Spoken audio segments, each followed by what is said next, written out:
Okay.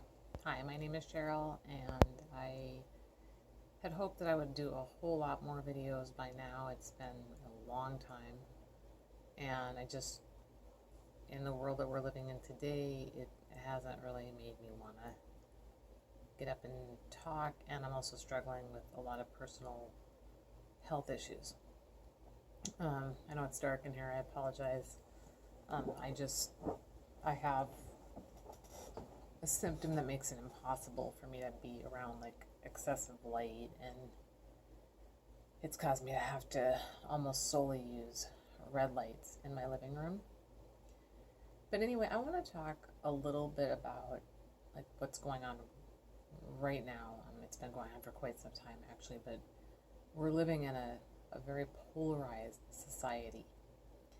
And I think there are a lot of things that have led to this. I don't think there's any simple explanation of what's led to it.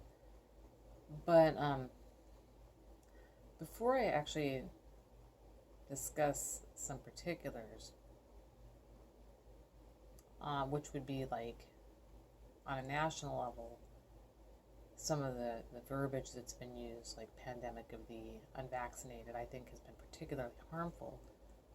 I would rather discuss what happens when we all get together with people that are like-minded, or on the opposite end of that spectrum, when we all get together in groups where there might be people that have one opinion and then people that have an opposing opinion.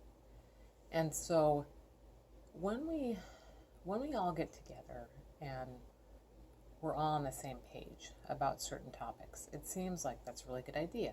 And I think it is. Okay, like I think it can be really good to all get together and have conversations that, you know, advance certain common goals. So like I'm going to pick something that I know most people will agree with, not everyone, but most people are tired of like excessive plastic. So no matter what political realm you're from, you could probably agree that you don't want to see plastic all over the ground and just in our oceans and our streams and on the freeway. You know, it's always a frustrating thing. It's, I think, pretty frustrating for most people. And even if you throw it in the garbage, I'd venture a guess that people on all sorts of political walks of life, people of all different ages and belief systems, probably don't like that they have to throw plastic away, even if they make justifications that make them feel better. And I've done some of those justifications too. So in an example like that, like to come together with like, people that all agree, that's okay, because then you kind of can come up with ideas that might reduce plastic and plastic use. Ideally, you would do that probably, and you might come up with ideas of just not generating plastic in the first place. You might put pressure on corporations, that sort of thing. So that's awesome. But when it comes to stuff like what's going on today, and I'm gonna right off the bat say I'm not gonna tell anyone in any talk that I do whether or not they should get a vaccine, should not get a vaccine, or what they should do for their health. I'm just not going to do it. Nor am I going to engage in back and forths that are just kind of demeaning or toxic. I'm not going to do it. I'm not well enough. And even if I were well enough, I don't think I'd want to spend my time that way.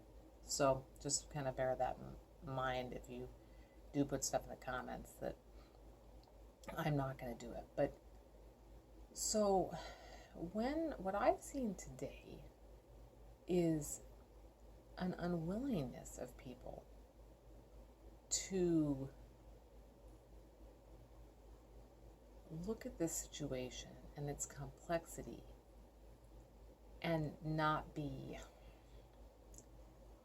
like really, really mean to each other, and like it's just lacking in empathy.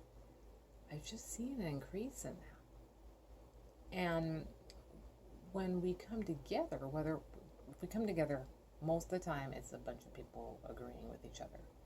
And that might seem good, whether you're for or against, right? Like it's better to just hang with your own group and talk about it. But the more that you sit and discuss something like this with people that agree with you, the more when you walk away that you will have a polarized opinion, and you'll have group solidarity, which may be good in some instances, but so like group strength, everyone for a common goal. But at the end of the day, you will not have changed anything if you're all just hanging around hearing each other's opinion, so preaching to the choir. I'll put it that way. And then so group solidarity, when everyone all gets together and they express similar opinions and they walk away and they're, the group is tight. And I'm probably simplifying that, and because I'm not going to look up and read a whole bunch right now. I'm just tired and sick. Is not good when that happens, because then you don't get exposed to varying opinions. So your opinion could be wrong or faulty in some way, and that might come back to you later. And so then someone might say, well, then what we need is like more debates, because debates help, right? Like they expose us to different ideas. And well, I remember learning from this online professor of sociology he was on the debate team, and he was saying that actually wasn't true. That, at the end of most debates, the people who were debating would walk away believing what they believe more. So at this point, you might be saying, well, what do you want us to do?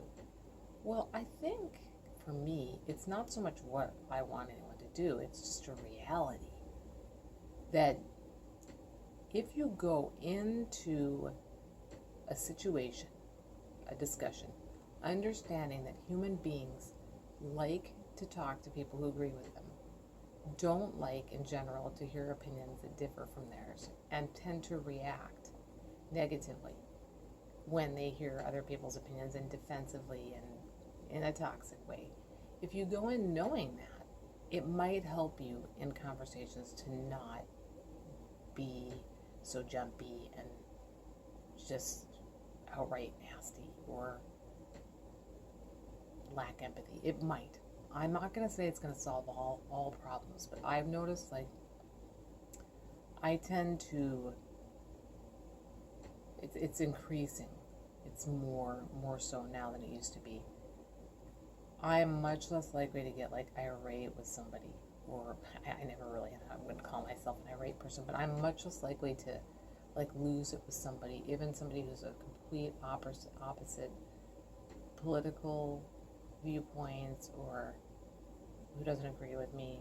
I might be frustrated, but I'm not likely to write a bunch of nasty stuff to somebody. I'm more likely to try to make a position, or sometimes I won't even make a position make an argument at all or take a position at all.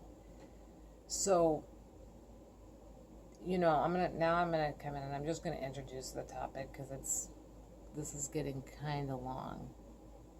Can't tell how long it is, but so I'm not gonna lie about this. I'm liberal. I would be characterized as liberal, and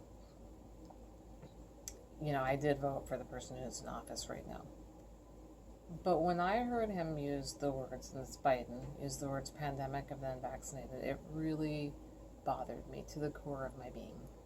I was like, what? I mean, I'll share my status. I probably shouldn't, but I'm not vaccinated. I have really good reason to not be vaccinated. I have health conditions that it's just the outcome is unpredictable. And I know the outcome of COVID is also unpredictable. I think I might have already been exposed to COVID, but I don't know. And so, but I've tried to go against what I think on this and just go in and just get vaccinated. I tried to go against my main provider who doesn't want me to get vaccinated. And I can't get myself there, and I'm not just someone who doesn't, some people might say, well, would you take, this medicine or that medicine? Or the answer is no. I actually do not take a lot of medications. And so, an example of that is that there is I could get this treatment called IVIG. I don't know a lot about it, but it's a transfusion product, and I believe it's made from like part of the blood, and it's like very expensive, thousands of dollars. I think when I looked, it was $10,000 per treatment. It's fully covered with my insurance, but I won't get it because the chance of me getting infectious disease is too high from it. For me, it's a little low chance, but I already have a bunch of infectious disease, so it just really hurt me, and I'm going to talk about this topic in the next video. But I'm also concerned about it because I don't want to upset people, but I think one of the problems I have with this terminology is I think it, right away, if it evokes a reaction in me, right away it does so in a number of different people. The vaccinated are not a homogeneous group. The unvaccinated, and actually neither are vaccinated. Both of those groups of people, they don't represent vaccinated and unvaccinated, and it's really clear. Unvaccinated persons, there's like at least 2 different groups of unvaccinated people, and there are likely more. I read an article today and I was like, I don't think there's just 2 groups. So I want to talk about that. I'm a little afraid to because of the lashback, and like I said again, I am not telling anybody to get vaccinated, to not get vaccinated. I don't want to do that. I just think it's a bad idea. I don't want to be the one that gets blamed in the long run, no matter what your choice is. So that's between you, your healthcare provider, and then also just doing research. And I'm going to call it good for this video and maybe try to do one on why I was so upset by that wording. But keep in mind, if you've watched this, that what I'm going to be talking about is based on kind of how people react when they have a position and you say something that makes them go, oh wow, so you're blaming me, and like I said, this happens in many different types of people who are unvaccinated. It doesn't just happen in one political party, or it's not accurate. But before talking about that, I might talk about just a few different types of unvaccinated people that I've seen, including myself, because there's different groups, and I happen to be very close friends with somebody who's Republican, and also unvaccinated doesn't mean anti-vax. So anyway, thank you. Bye-bye.